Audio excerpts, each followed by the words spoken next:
Welcome to the debate. Imagine two resumes sitting on a desk right in front of you. Okay. Both of these candidates did the exact same work. They both put in the same hours, they face the exact same constraints, but one candidate simply lists their daily tasks and, well, gets completely ignored. Right, it just looks like a list of chores. Exactly. While the other candidate explains the underlying impact of those tasks and gets hired. Which, honestly, immediately raises a pretty dangerous question. When does translating your actual verifiable work into a compelling narrative, when does that cross the line into complete fiction? Yeah, and that is the exact tension we are exploring today within the living professional record, or the LPR system. Because the LPR governs how we translate raw professional history into public surfaces. So things like resumes, LinkedIn bios, or even interview answers. Right. And the strict doctrine here is that rendering this information is a process of governed selection, right? It is not invention. The rule is absolute. No fake numbers, no unsupported outcomes. You have to use what the record supports. Which forces this massive balancing act between two really distinct ways of measuring a professional's worth. So we're looking at measuring performance versus measuring effectiveness. Right. I take the position that effectiveness, which the source material defines as what changed or why it mattered, that has to be the primary driver.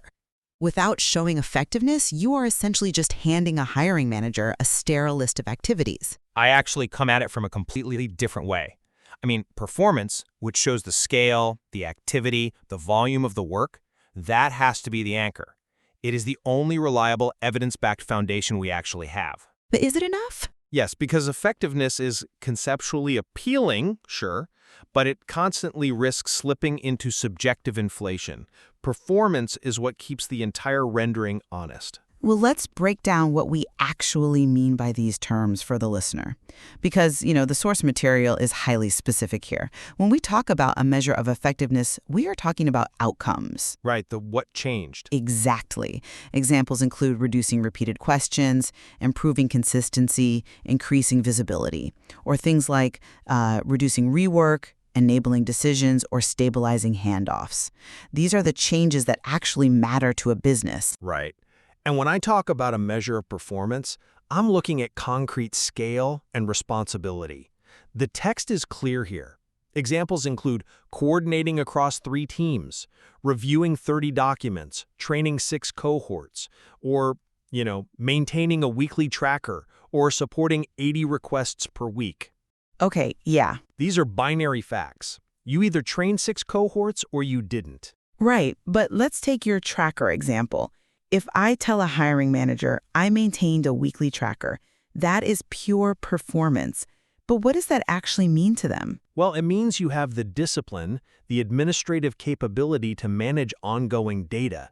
But is that what they are buying? Maintaining a tracker is just raw activity. It is completely devoid of context. If that tracker enabled critical decisions for the leadership team, that is the actual value. The effectiveness is the translation of the activity into actual business worth. I'm sorry, but I just don't buy that. And let me tell you why. The moment you write enabled critical decisions, you are asking the reader to trust your subjective evaluation of your own importance. Not if it's true. But maintained a weekly tracker is a verifiable fact. The LPR doctrine states very clearly that the surface is not the source. If we elevate your subjective interpretation over the empirical facts, we violate the premise of the entire system. I hear that concern, I really do. But let's look at the psychology of the job market for a second. If you're listening to this right now and you've ever stared at a blank screen trying to update your resume, you know the immense pressure to quantify everything. Oh, absolutely. The market screams at you, give me a metric. Exactly. People end up writing things like, I improved efficiency by 34.2%. Which is usually entirely made up. Right, everyone does it. And the LPR doctrine explicitly forbids it. No fake numbers.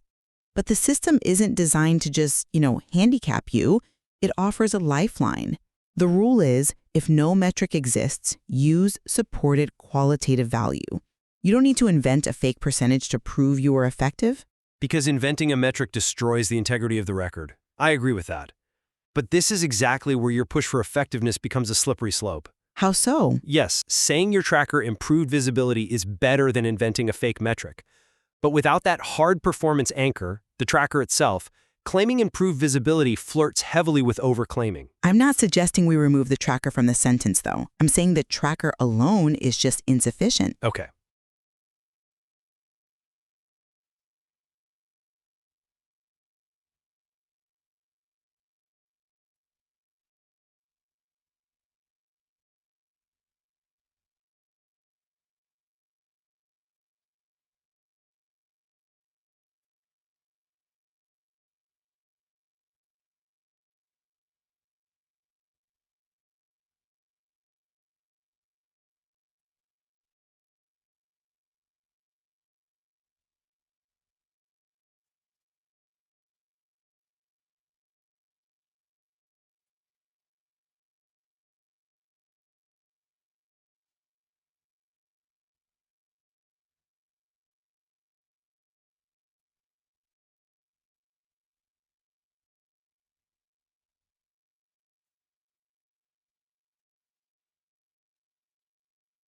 Right. Everyone does it. And the LPR doctrine explicitly forbids it. No fake numbers. But the system isn't designed to just, handicap you. It offers a lifeline. The rule is, if no metric exists, use supported qualitative value. You don't need to invent a fake percentage to prove you were effective. Because inventing a metric destroys the integrity of the record. I agree with that. But this is exactly where your push for effectiveness becomes a slippery slope. How so? Yes, saying your tracker improved visibility is better than inventing a fake metric. But without that hard performance anchor, the tracker itself, claiming improved visibility flirts heavily with overclaiming. I'm not suggesting we remove the tracker from the sentence, though. I'm saying that the tracker alone is just insufficient. Okay.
Right. Everyone does it. And the LPR doctrine explicitly forbids it. No fake numbers. But the system isn't designed to just, handicap you. It offers a lifeline.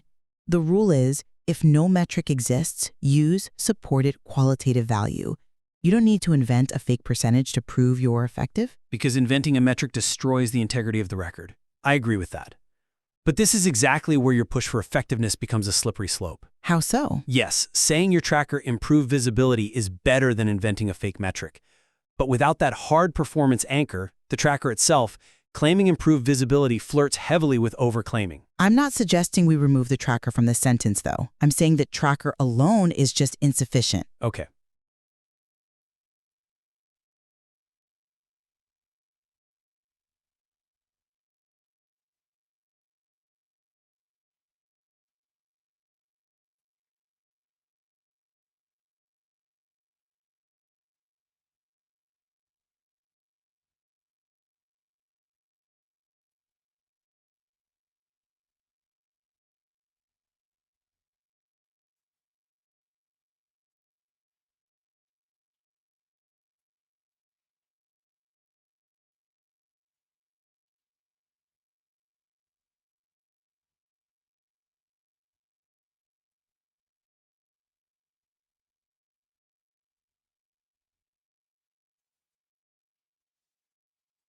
Right. Everyone does it. And the LPR doctrine explicitly forbids it. No fake numbers.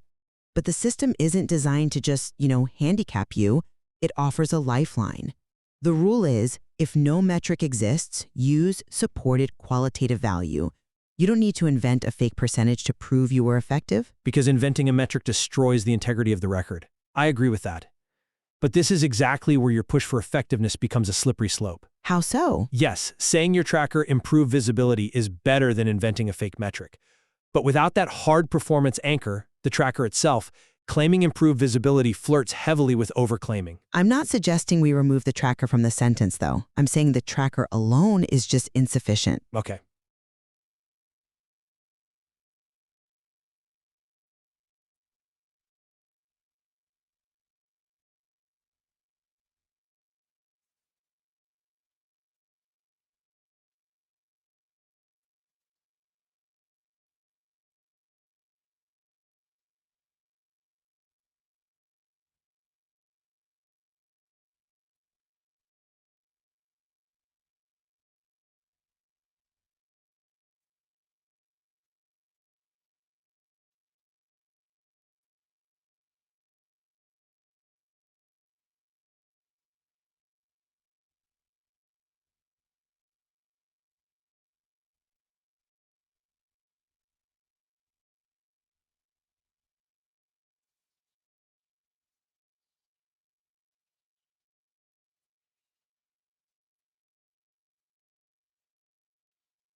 Right. Everyone does it. And the LPR doctrine explicitly forbids it. No fake numbers.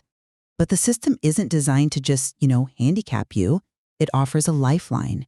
The rule is, if no metric exists, use supported qualitative value.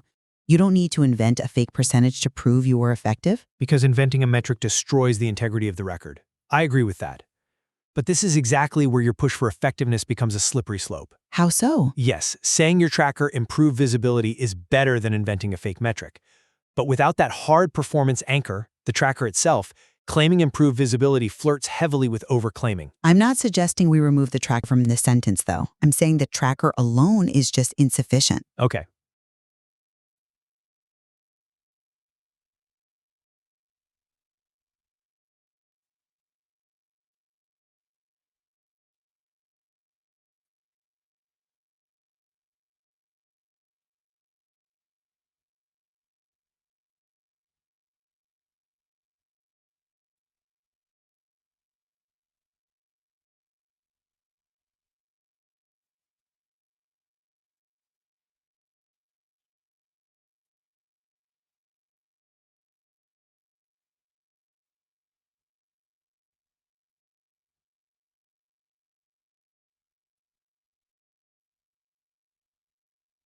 Right. Everyone does it. And the LPR doctrine explicitly forbids it. no fake numbers. But the system isn't designed to just, handicap you. It offers a lifeline.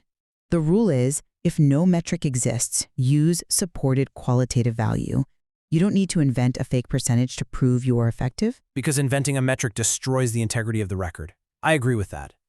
But this is exactly where your push for effectiveness becomes a slippery slope. How so? Yes, saying your tracker improved visibility is better than inventing a fake metric. But without that hard performance anchor, the tracker itself, claiming improved visibility flirts heavily with overclaiming. I'm not suggesting we remove the tracker from the sentence, though. I'm saying that tracker alone is just insufficient. Okay.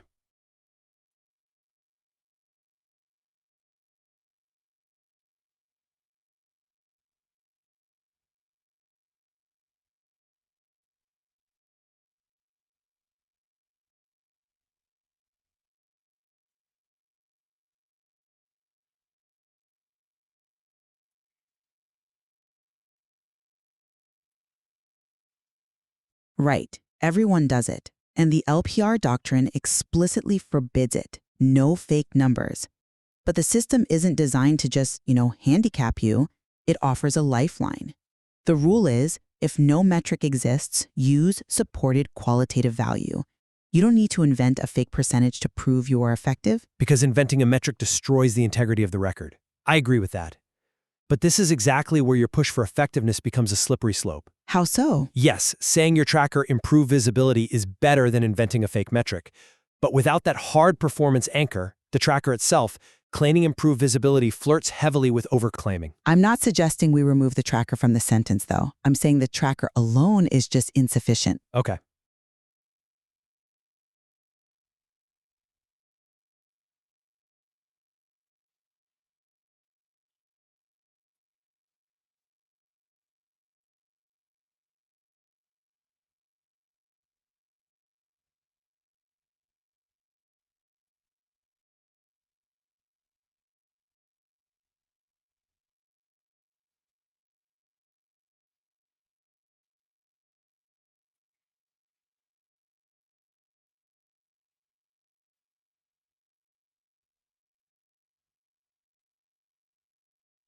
Right. Everyone does it. And the LPR doctrine explicitly forbids it. No fake numbers. But the system isn't designed to just, handicap you. It offers a lifeline. The rule is, if no metric exists, use supported qualitative value. You don't need to invent a fake percentage to prove you're effective. Because inventing a metric destroys the integrity of the record. I agree with that. But this is exactly where your push for effectiveness becomes a slippery slope. How so? Yes, saying your tracker improved visibility is better than inventing a fake metric. But without that hard performance anchor, the tracker itself, claiming improved visibility flirts heavily with overclaiming. I'm not suggesting we remove the tracker from the sentence, though. I'm saying that tracker alone is just insufficient. Okay.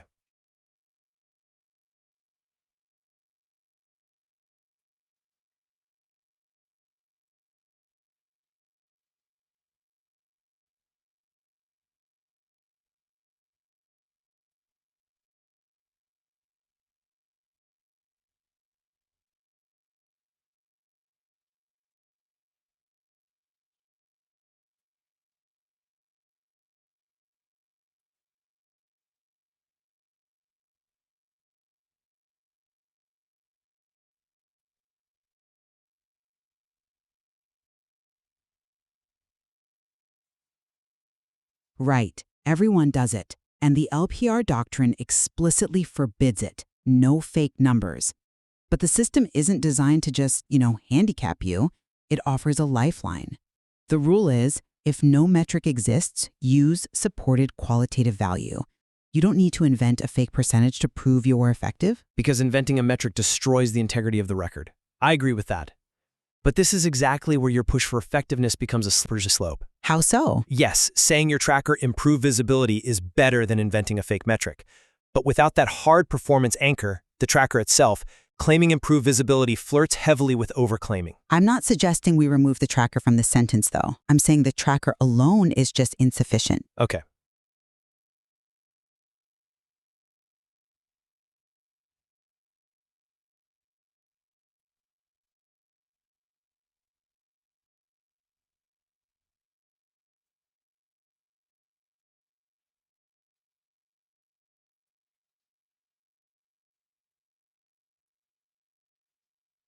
Right. Everyone does it. And the LPR doctrine explicitly forbids it. No fake numbers. But the system isn't designed to just, handicap you. It offers a lifeline. The rule is, if no metric exists, use supported qualitative value. You don't need to invent a fake percentage to prove you're effective. Because inventing a metric destroys the integrity of the record. I agree with that. But this is exactly where your push for effectiveness becomes a slippery slope. How so? Yes, saying your tracker improved visibility is better than inventing a fake metric. But without that hard performance anchor, the tracker itself, claiming improved visibility flirts heavily with overclaiming. I'm not suggesting we remove the tracker from the sentence, though. I'm saying the tracker alone is just insufficient. Okay. Think of it like this. Performance without effectiveness is like handing someone a list of ingredients without telling them what meal you cooked. The ingredients are perfectly true. Flour, sugar, eggs. But the audience doesn't know if they are getting a cake or a casserole. Sure, but if you don't list the ingredients and you just tell me you cooked a transformative, paradigm-shifting meal, I have absolutely no reason to believe you. Well, you taste it, ideally. But on a resume, they can't. Think about the human temptation here. A professional sits down to write a LinkedIn bio. They want to sound impressive. If we give them permission to focus heavily on subjective effectiveness, a phrase like improved visibility rapidly morphs into led strategic corporate visibility transformation. That is exactly why we have governance tools. Right, so let's look at the mechanism of Tool 4B, the rendering decision worksheet. Think of it as a scales. Okay. On one side, you place your raw evidence, the emails, the actual tracker, the meeting invites. On the other side, you place the claim you want to make on your resume. If your claim is, I transform team visibility, but your evidence is just a basic Excel sheet, the scale tips. It fails. Right. The entire purpose of Tool 4B is to prevent the professional from floating away into subjective space. Performance provides a structural constraint. Saying, I maintained a weekly tracker that supported 80 requests per week, that is a verifiable floor. I'm not convinced by that line of reasoning, mostly because it treats the professional surface merely as a legal defense document. The structural constraint isn't just the presence of numbers, it's the governance of the LPR system itself. But the numbers anchor it. Sure, but if the record says you maintained a tracker, the system already prevents you from saying you led a strategic transformation. And honestly, this strict adherence to raw performance ignores the entire reason we are doing this. Who is actually reading these surfaces? Well, different audiences with very different needs. Exactly. Every single rendering leaves something out. A rendering may include performance, effectiveness, or both, but the art is including the right context for the person reading it. A recruiter needs to quickly see relevance. A hiring manager needs confidence. Right. If we only feed them performance, reviewed 30 documents, we aren't giving that hiring manager confidence. They have no idea why you reviewed them or what happened after you did. But you're assuming... Take the onboarding checklist example from the source material. Say the candidate created a shared onboarding checklist during high turnover, coordinating manager input to improve consistency for new hires. Okay, a standard bullet point. Right. The performance is there, drafting the list, coordinating input. But the value, improving consistency during a period of high turnover, that's effectiveness. That is what solves the hiring manager's pain point. They don't just want a checklist maker. They want someone who can calm the chaos of high turnover. I see why you want that narrative to land. But you are assuming the reader interprets improved consistency the exact way you intended. And more importantly, you are ignoring the massive risk of generic professionalism. Generic professionalism? Yes. The moment you start focusing on the why, you invite what the source material calls AI drift. Let's unpack AI drift, because I think people misunderstand what that means in this specific context. Well, large language models are basically highly sophisticated prediction engines, right? They guess the next most likely word based on the vast, statistically averaged data of the internet. And what does the internet sound like when it talks about business? Mostly terrible corporate buzzwords. Exactly. It sounds like, results-driven professional with a proven track record of cross-functional excellence. Right. So if you feed an AI your specific context, say, high turnover, and checklists, and ask it to emphasize your effectiveness, the AI desperately wants to output generic excellence. It drifts away from your specific truth into statistical fluff. But the LPR forbids that language. It does. But human ego, combined with AI tools, constantly pulls us toward it. That's why I insist on what the source calls a portable explanation of capability. Okay, explain that. Think about how a referral works. A referral is literally a human rendering of trust. If I walk into my boss's office to recommend you, I cannot easily carry your highly nuanced, subjective effectiveness in my head. I'm not going to say, you need to hire them, they stabilize handoffs. Why not? That sounds like a perfectly great reason to hire someone. Because it sounds like marketing copy. But I can say, you need to hire them, they coordinate documentation across multiple teams and build repeatable onboarding systems. The performance, the actual scope of 3 teams and documentation is a safer, objective signal. It doesn't demand my boss to blindly trust a self-assessed impact. I see why you think that. It definitely sounds much safer. But let me give you a different perspective on how trust actually forms between people. Trust doesn't just move through raw data. What do you mean? If I tell you a vehicle has 4 wheels and an engine, you know it's a car, but you don't trust it to drive you across the country. Trust moves through a shared understanding of value. Even in your own referral example, saying someone builds repeatable systems is a measure of effectiveness.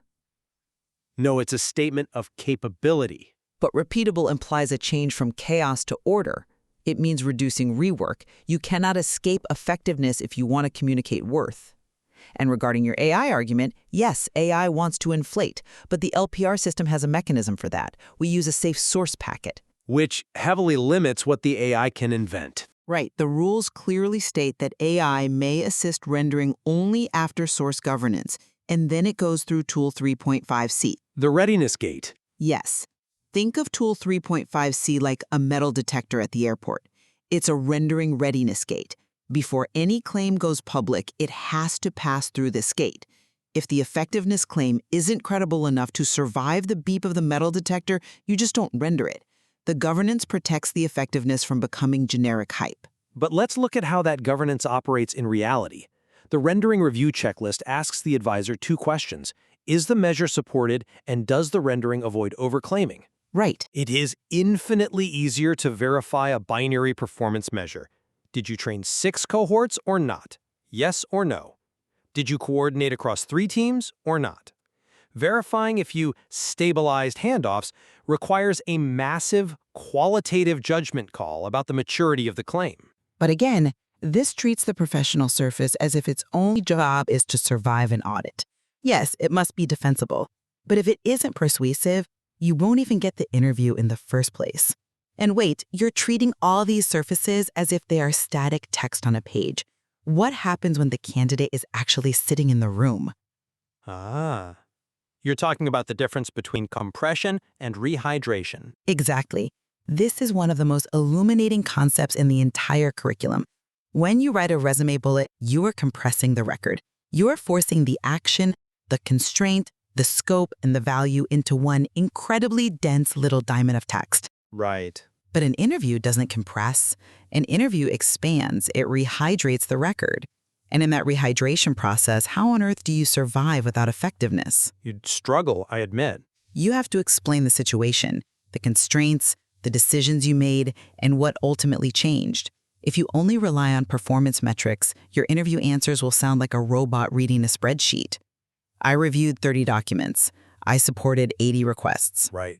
The interviewer is going to look at you and say, okay, but what impact did that actually have on the project? If you haven't prepared the effectiveness measure, you will fail the interview entirely. That's a compelling argument when we are talking about a private room. The interview absolutely requires the story.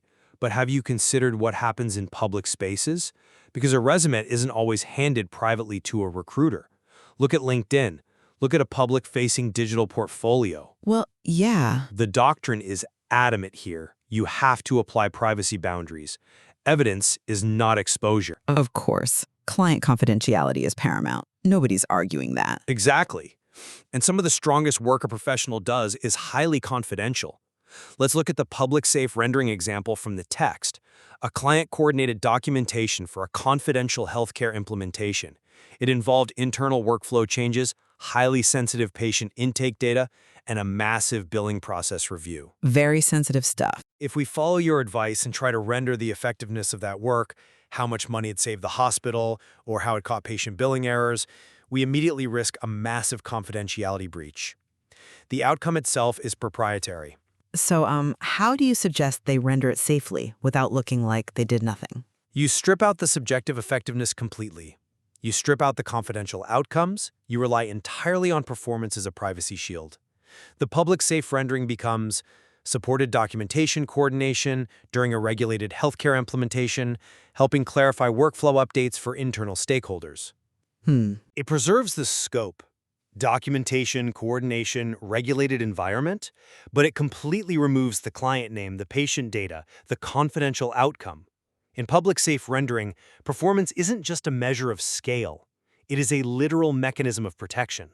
It allows the professional to signal their capability to the market without exposing the proprietary mechanics of their employer. I completely agree that privacy is a boundary line you cannot cross. But listen closely to your own example. You couldn't help yourself. You included effectiveness. Where? Helping clarify workflow updates. Yes, clarifying is a change. Before, it was confusing. After, it was clear. That is a measure of effectiveness. You didn't just say, I manage documents. You said, I made things clearer for the stakeholders. Well, it's a very slight measure. But even when we compress to the absolute maximum for privacy, human beings still instinctively try to communicate value. And this is exactly why Tool4C, the rendering draft builder, exists in the first place. To force you to outline your purpose and audience before you ever write a word. Right. Before you draft, you have to ask, who is this for? If the purpose is strictly to show you existed in a regulated environment for a compliance check, fine, list the raw performance. But if the purpose is to show you are an asset to a future employer, you have to signal what changes when you are in the room. Tool4C demands that you tailor the effectiveness to the audience's specific need for confidence. But notice how incredibly governed that word clarify is in my example. It's not, transformed billing accuracy across the enterprise. It is the most restrained, objective version of effectiveness possible. And more importantly, it is entirely subordinate to the performance metric of documentation coordination. I'll grant you that is restrained. My argument is not that effectiveness doesn't exist or that it's useless. My argument is that performance is the primary load-bearing structure. When you use Tool4B to weigh your evidence, if your evidence strength for the performance is weak, you cannot mask it with highly inflated claims of effectiveness. No, you absolutely can't. If you only supported 2 requests a week, you cannot claim you, quote, revolutionized teams' response times. The performance dictates the ceiling of the effectiveness. We definitely agree on that. It is the verifiable floor and the ceiling. But the effectiveness is the translation. If you think about the rendering bank, where a professional stores all these different versions of their truth, a client might look at it and ask, wait, is it dishonest to have 3 different versions of the exact same job? A very common fear, yeah. Right, but the advisor explains that different renderings can all be completely truthful because they come from the same governed source. The raw performance, the checklist, the 30 documents, the 6 cohorts, that stays static. It's inert.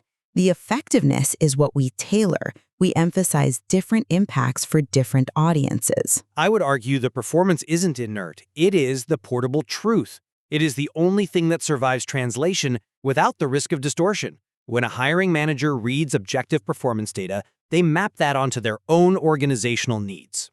Do they have the time for that? If you tell them you improved consistency, they might be skeptical, like, according to whom?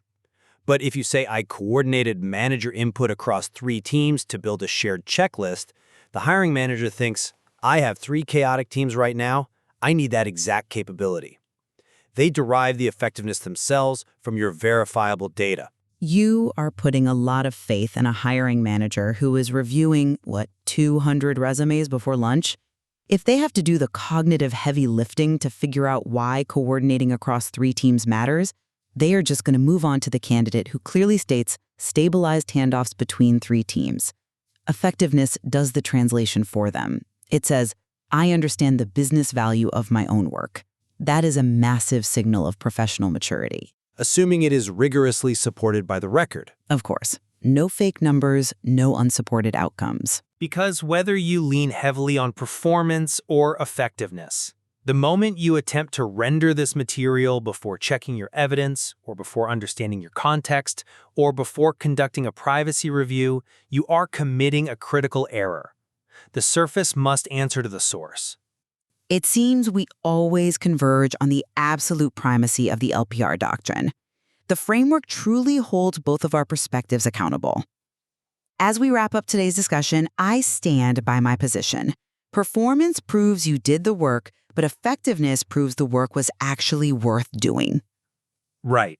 Whether it's reducing repeated questions, enabling decisions, or reducing rework, effectiveness provides the vital context that an audience needs to make a hiring decision. And I maintain that performance remains the safest, most reliable selection you can make from the record. Whether it's training cohorts or supporting 80 requests a week, performance protects the professional. It guards against the temptation of subjective inflation, the pitfalls of generic AI drift, and the dangerous territory of unsupported outcomes. It proves you actually stood on the ground you claim to occupy. Translating your actual professional truth into a surface for a specific audience is an incredibly complex, really psychological process. There is a lot more to explore in the source material regarding how tools 4B and 4C guide that drafting responsibly. Definitely. But for now, if you are listening to this and preparing to update your own resume or profile, ask yourself a question. Are you just handing your audience a ledger of meaningless numbers? Or are you giving them a clear, true picture of your capability? How much of your professional story is built by the tasks you completed? And how much by the actual changes you caused? Thank you for joining us.